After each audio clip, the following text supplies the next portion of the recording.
Equinox 2. The adventures of the emo superhero documented by me for the people. I can't be this way forever, be known as the failure or the one that made us better. Look, I ball like Michael Jordan, y'all dress like Michael Jordan. That's not important. It's important that my message reaches the suicide victims whose life supported. Globe, globe, globe, globe, globe. Yeah, I had to start the podcast episode off with that because who I'm interviewing today is one of the people that is heavily responsible for the whole NBG movement based out of Portland. NBG stands for New Beginning Global. A good friend of mine, Matt Randall, one of the dopest rappers, artists, creatives out of Portland. His best friend and manager and the godfather to Knox. What up, Knox? King Knox, that is. Mulu.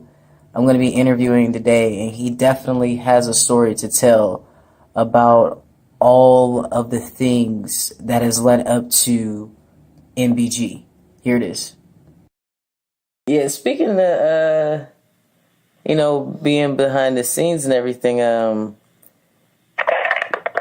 you know why we're here. In the words of Marshawn Lynch, I wanted to ask you a few questions because essentially the theme behind the whole podcast is I got a story to tell, and everybody has a story.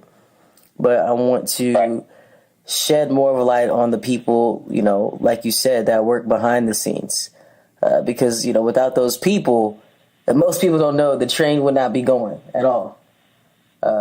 There's so many moving parts. So I guess, first things first, what all do you do? What is it that you do? My name is Mulu Habtemariam.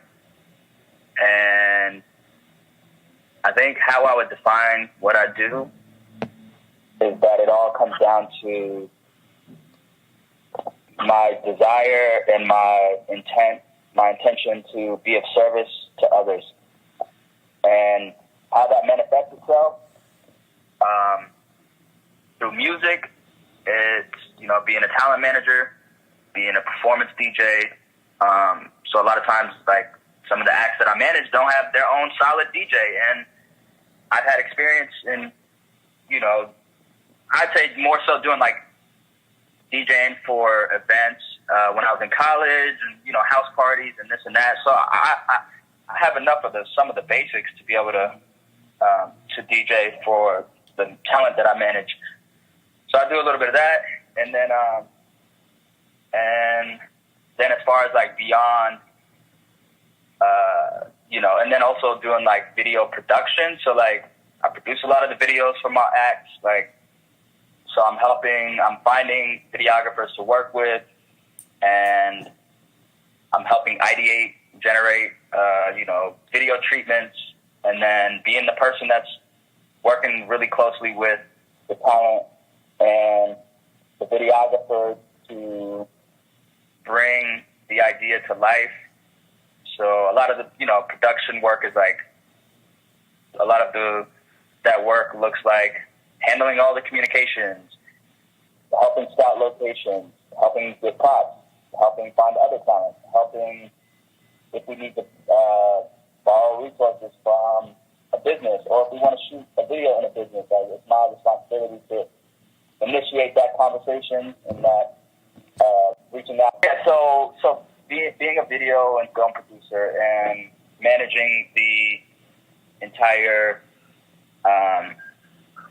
process of executing, visual storytelling to songs that artists that I work with want to bring to life. And so, that's an aspect of what I do. And then I'm also a part of an art collective called Deep Underground. And we do monthly open mics. And so I help curate those. And and so that looks like, again, organizing art events throughout the city of Portland, and we do a lot of outreach work. We just started doing a lot of outreach work, so partnering with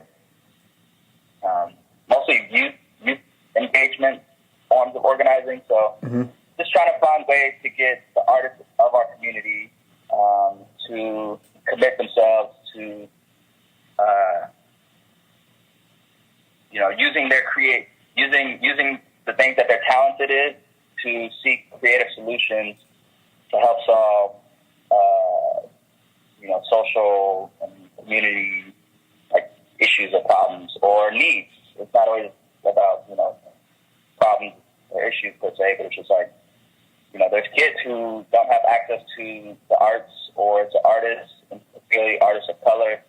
So we all come together and we do and share our arts with one another. But we're like, what are we actually doing? How are we influencing the young people in the city that could use the kind of influence that we have as artists. And so that's what I would revolve it around, those things, management, production,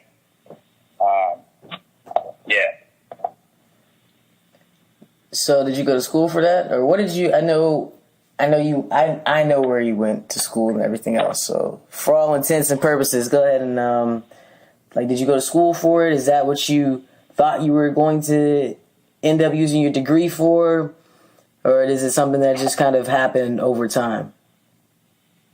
Yeah. So I went to first. I'd say what led me on this path was.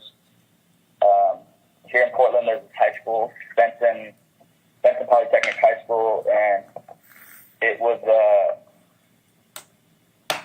a program that had different, more like career-based education that they would pair up. Like you have your typical, high school curriculum, but then there had this component of, trying to teach, trades. So there's a lot of skills-based education around, woodwork, manufacturing, automotive. But we also had a photo video program, and we also had a graphic design program and web design. So that was what really kind of, and the major was called communication. So I was a communication major in high school, and then when I got to college, I was like, okay, this stuff is cool. I kind of treated it as a hobby because I was told, and what was communicated to me in my youth was that stuff wasn't practical, and that those things were, it wasn't like something to aim for as a career.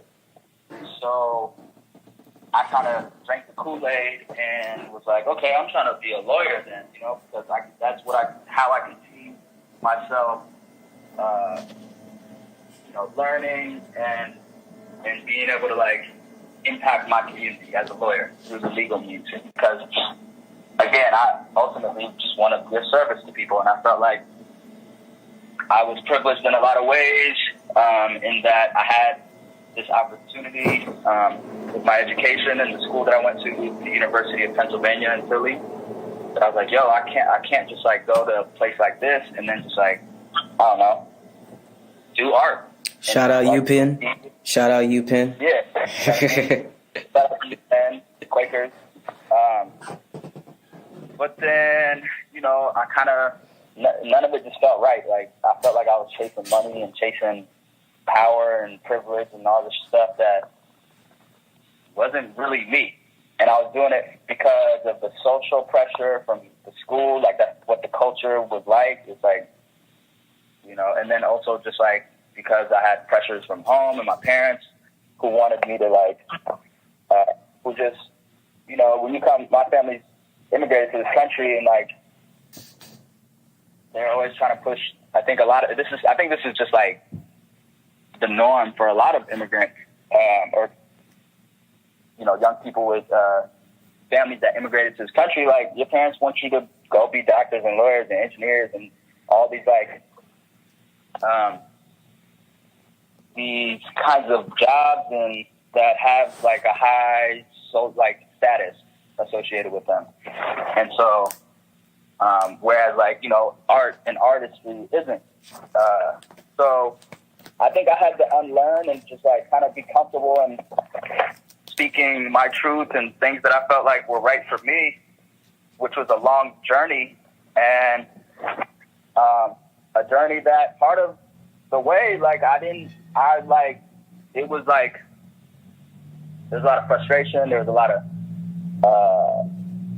anger and sadness and confusion and depression and things that I was dealing with when I was trying to figure all this out, that I think ultimately I just like, after processing it and talking to a lot of people and working through, I guess,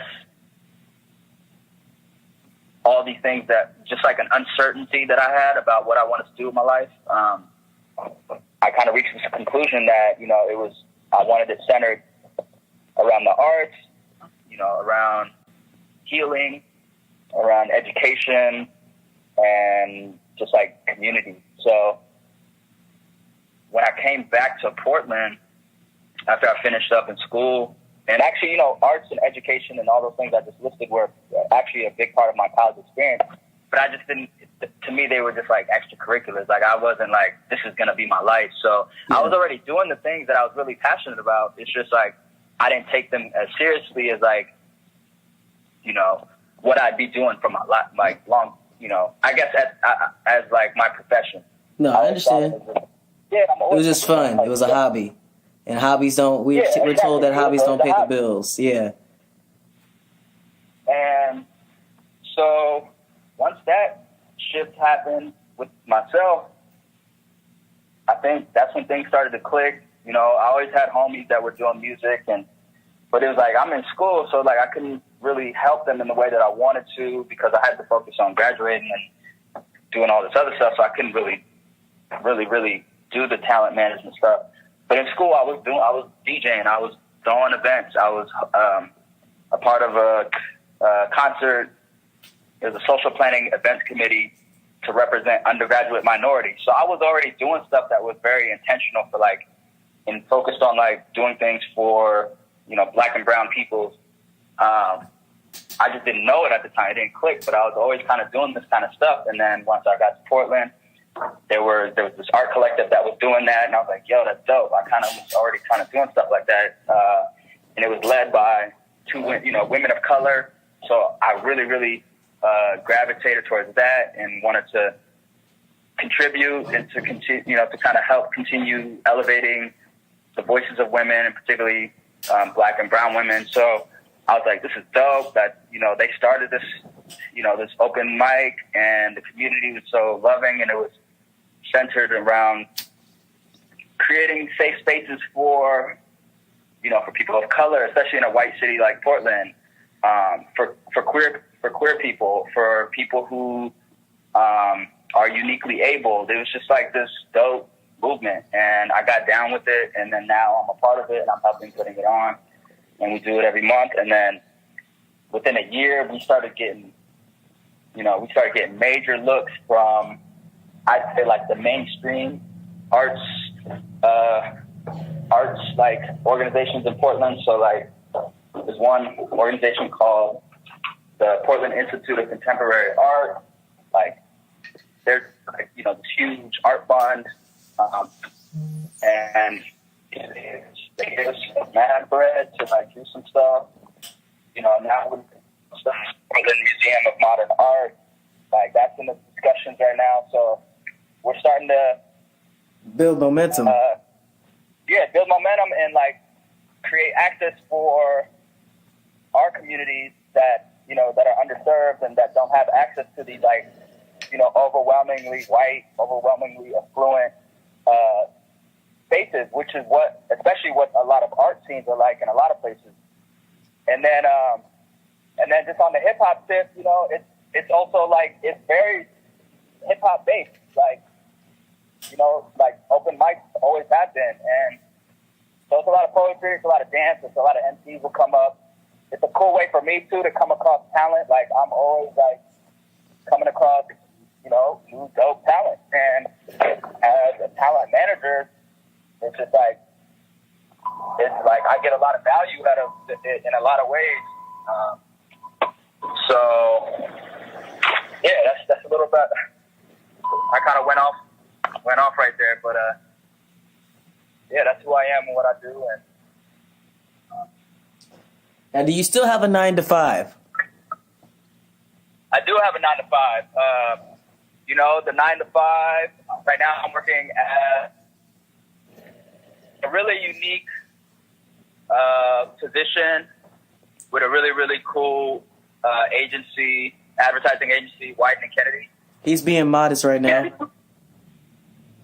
Yes, I mean, it's definitely one of the, if not the most creative, I think, advertising agency in the world. It's not the biggest. You want to tell them one of their major clients? You can go ahead if you want to. Yeah, so, Whiten and Kennedy made a name for itself in the advertising industry through the work that it's done with Nike, dating back to, I'm pretty sure the 70s. So all of the, old Michael Jordan, Spike Lee commercials, the founders and the people at Whiten were the reason that those things took place. The founding partner, Dan Whiten, who was a copywriter, came up with "Just Do It" as a slogan.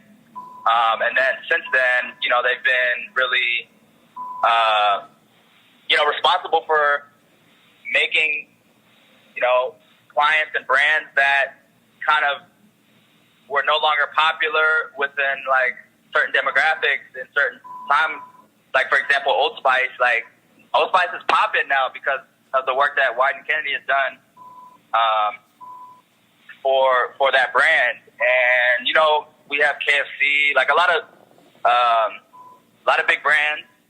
And then most recently, one thing that I've been really proud about having come in, I think, at the right time is just learning about a lot of the pro bono work that the agency does. I know the American Indian College Fund, we do a lot of pro bono work for. And then most recently, just last year, when I joined, because of a lot of things that's been happening in the world, racial justice work has become a priority for the agency.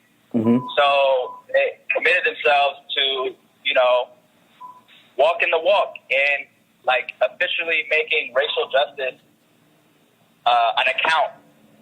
So in the same way that we treat other clients as accounts, the agency has committed itself to doing pro bono work for racial justice causes, locally here in Portland, and then just and then just nationally, and just trying to find racial justice organizations that could use creative, basically utilizing our resources, monetary or otherwise, to help elevate those that are doing the work, but also lending our influence as a creative powerhouse, a global creative force to racial justice causes. And what was dope to me too is the management were really explicit about making it racial justice work, not broadening it to just be social justice. I thought that was super dope, and it makes me really proud to work there. Wow. Yeah, that's definitely don't see that. Most companies try to stay on that thin line, so they're kind of, pleasing to both sides, you know what I'm saying? So that racial injustice does make a big difference. You do a lot, man. He said a lot. How do you balance all of it? I don't really sleep much. Nah, I think how I balance it is none of it feels like work, which is dope. I mean, there are times where there are times when it does feel like work when you're talking about deadlines and deliverables and things of that nature. And but I'm just so fortunate that like a lot of what I do is like it's things that I love. So, and I don't think not everyone I know that's a privilege, and that's something that I'm grateful for, and I don't take that for granted. And you know, I just feel like none of it feels like work. To be honest, like it's just like I feel like I'm on a playground, you know, with a whole bunch of my homies, and I feel like it's like recess. Every class, every session is you know, it just like feels like recess, and I'm just playing. I'm just a big kid, just playing at recess every day. No, that's definitely the real dream. I don't really know about that American dream, but that's definitely the real dream right there. You know, and then just to be like more, I guess, to give like practical advice of how I manage it is like, you know, I make use of like a lot of technology and a lot of, you know, apps to kind of help me manage my time. You know, I try to implement like, I'm real bad at writing things down, but I think when I type stuff onto a computer, like I use like project management software like Trello. Mm-hmm. You know, usually I'm really good with calendar invites, and I meant to actually send you one for this conversation, and my bad. I wish I would have, you know, I was more thorough.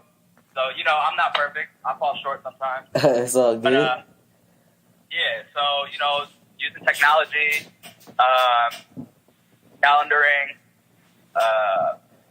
and, you know, just constantly trying to communicate. Again, I do fall short a lot of times, though. There's a lot of times where it's like I have it all in my head of like what I got to do, but if I'm like I don't have an update for somebody, like sometimes I let my fear of like letting people down and being like, yo, I don't have this. I don't have like what I said I was gonna have by this time that I said I'd have it, and I'll let it linger sometimes, and then I'll be in my head, beat myself up, like dang, like. So I think I'm still working towards that. I'm still working towards like getting better at like communicating and just being more thorough all around. It's funny you say that because I feel the same way. Like, I think that's just, I don't know, I guess the type of, you would be definitely considered an entrepreneur. You know what I'm saying? I guess being a social entrepreneur, because I feel like I would say entrepreneur and a social one at that, because you have to wear multiple hats. Like now I'm learning, you know, I guess how to DJ in a sense. Because we need a DJ, and I don't want to go out and try to find people. If I'm going to be with the group, I'd rather, you know, I do it. I know the type of feel that they're looking for. You know what I'm saying? On top of the management, I'm lucky enough now to have a business partner, so it makes things a lot easier where he can deal more so with the label side, and I'm kind of it makes more things easier to manage. On top of, you know, like we have the nonprofit, you know, the whole Think Youth, that's a whole media publication in of itself, as well as the business side of things that we do, the digital marketing and media. So it's definitely it's and then like I'll feel like, man, and then you got your regular job, and then sometimes you get tired, and then you got family, and sometimes you just get tired, and then you just like, man, I really don't want to do it. Sometimes you want to take time for yourself, and then you really feel bad. You already feel bad yourself, and then you think about the feeling of other people, because you really don't want to let anybody down. You know what I'm saying? So I feel you 100%. Yeah, that's so true. And I didn't even talk about the family part. Like, I'm like super family oriented, and I got 7 brothers and sisters, same mom, same dad, you know, and family was just like my life. And that's something I'm really, really struggling to balance. It's just like trying to spend time with my family, especially because that was part of the reason why I was so like, you know, kind of depressed when I was in school, because I was so far away. Yeah, I and remember. I don't have money to where I could just like get up and just go see my family. You know, it's not like cheap. And yeah, that was an expensive ticket. He going from coast to coast, man. Exactly. And like, so it's like, all right, now that I'm home, I'm still like, you know, but the thing is, I check in with my folks, it's cool. Like me and all my siblings now, we're in a group chat, so we're always talking. Mm-hmm. And I'm talking to my parents, like, at least a few times a week, and then I go actually see them, like, on the weekends, like, on Sunday and stuff. So I'm getting better, but it's just, like, it's hard to help them understand, like, yo, I'm on my grind, so that we could be straight, and, like, sometimes that means, like, yeah, I can't be just at the house kicking it all the time because I got shit to do. And not to say that shit is more important than spending time with y'all, but it's just like, at the same time, there's a level of urgency that I have to respond to because right now I'm like, I think I'm just like I feel most capable than I ever have, and I feel like I have a lot of resources and networks, and I'm just like, I don't know, I'm a workaholic. That's really what it comes down to, but I feel like if I keep working and something will change that will, positively impact a lot of people in my life. And so it's like, it's no letting up right now. I'm on go mode every day. Most definitely. It is, I mean, looking at like MBG, like it was, I remember the conversation. Like even Matt was just like, man, wait till Mulu get out here, it's a rap. I'm like, I know. And then just once I'm done and we get out there, it's a wrap. And it's crazy. Like how much it's evolved. You know what I'm saying? Yeah. Like it's an entire culture. Right. And Matt is really responsible for a lot of that. I'm not even gonna take credit for the culture of MBG. Because I think he was really the one that was instrumental in like really getting a lot of people to buy into what we were trying to do. And and you're right, it has evolved in a lot of ways. I remember the first time I think we had a real conversation. I was still in school. I was in Philly. I remember being at the cafe I was at. I remember exactly that moment. And at the time, there was a lot of people, or there weren't as many people. There was a lot of affiliates, but now it's like what's happened is like, Matt, and I be telling him all the time that like he really has a lot of good, like he's a dope A&R, and like his artist talent discovery is something else because the cats that we got that's down with the movement are like crazy dope, and we've a lot of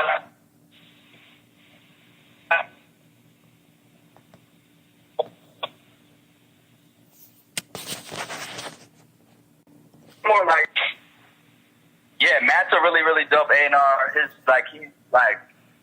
don't think he gives him enough credit, but he's really good at like talent discovery and artist discovery and producers that he's brought in. And, we hella deep. It's probably like 10 deep on like, as far as like actual performers and MCs. And then, we have core members. We got affiliates from out of town that are in other states, cities. And then we got a gang of producers, and it just keeps growing. And, really the essence of like what NBG is and what, I think, the founders, Matt, Michael, Saint, Wingate, was about, just like we live in a real, I'd say, like, interesting city that in that there's like not a lot of I guess physical examples of people who have like went out and like did something successful in music and then like came back and helped mentor or just like, I don't know, just be like a real visible example of like, yo, that's somebody from the town that made it. There are people, I'm not going to say that there aren't, there are none.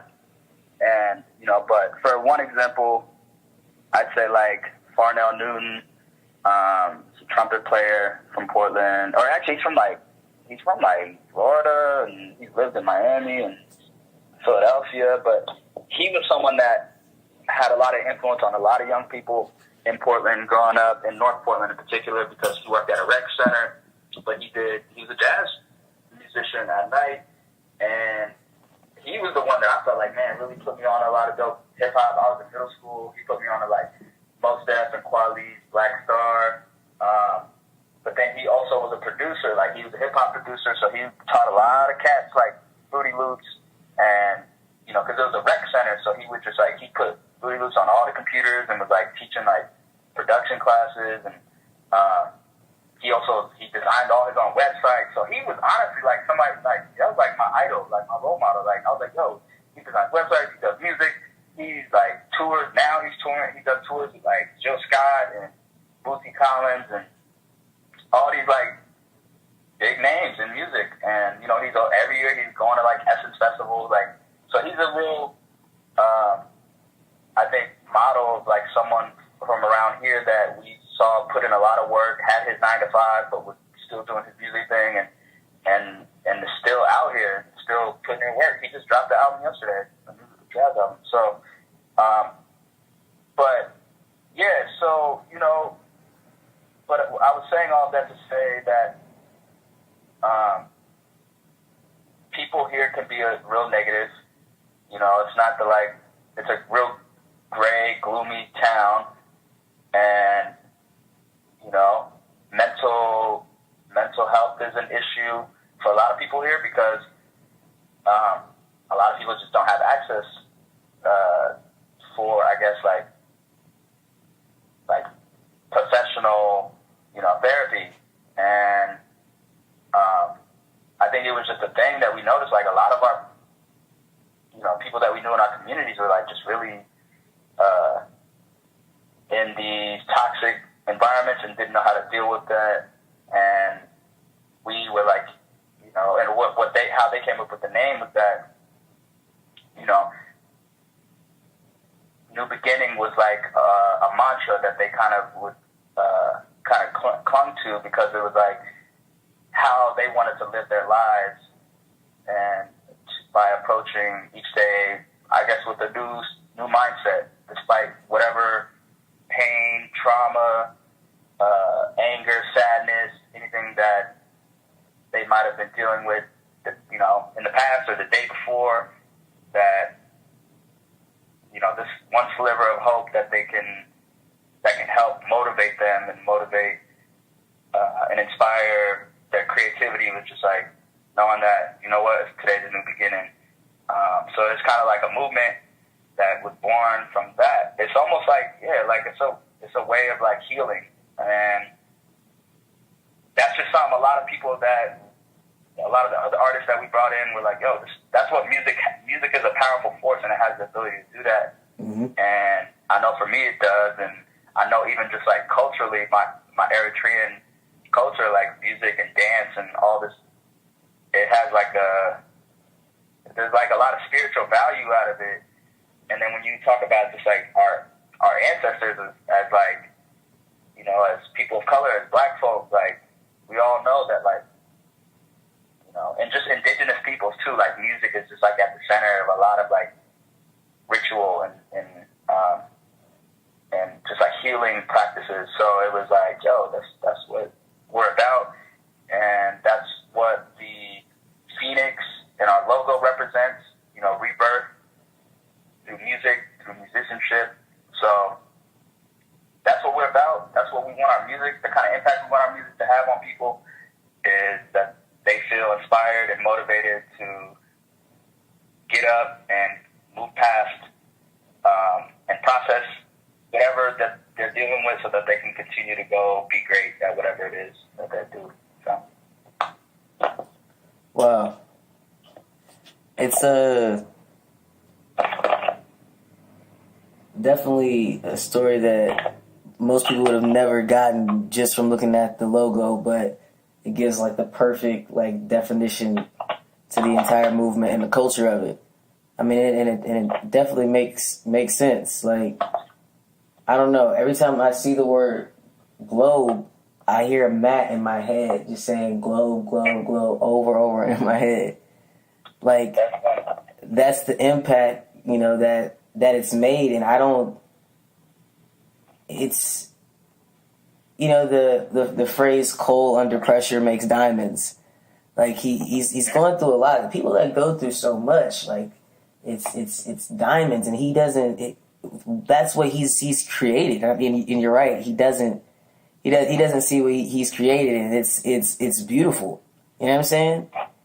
He's helping so many people heal through art, all because he was, you know, willing to tell his truth. And I remember he would just say, like, you know, I just got to tell the truth. Like, you know, it just is what it is.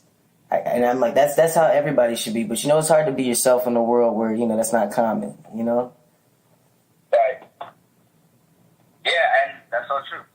I try to tell him that all the time.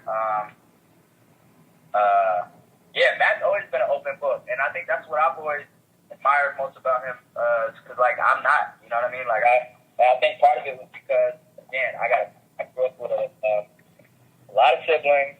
And, you know, when I was a baby, I had my mom, you know, there was like 4 little babies in the house. So it was like, I was always like more, I don't know, just like, I felt like I had to be independent. And, like, you know, maybe I didn't get as much attention as a kid because I also had little younger siblings. So I think I just was like conditioned to just like hold stuff in more and like, you know what, you know, I'm gonna just deal with this on my own, you know. Yeah. They got the babies to worry about. They ain't worried about me. And, you know, and so that's how I processed it as a kid though. It was just me, that's how I took it, and then that's how I responded. And then it got to a point where it was like it wasn't healthy for me.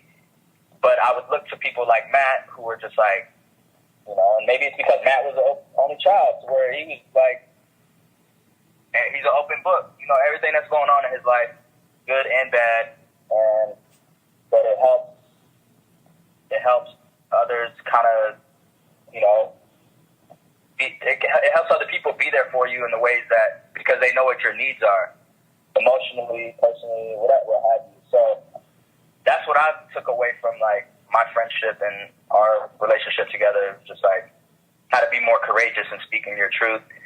And I think that's just something that he did a good job of implementing into like the culture of NBG, because I feel like now it's like a lot of us are that way. You know, we all kind of come from these, you know, situations or environments that we're trying to we're trying to unlearn, and from the conditioning that we each had, as far as like how to just be like healthy human beings, and adult, like, you know, so. I mean, I'm with it 1,000%. Globe, Equinox 2. The adventures of the emo superhero documented by me for the people. I can't be this way forever, be known as the failure or the one that made us better. Look, I ball like Michael Jordan, y'all dress like Michael Jordan. That's not important. It's important that my message reaches the suicide victims whose life support.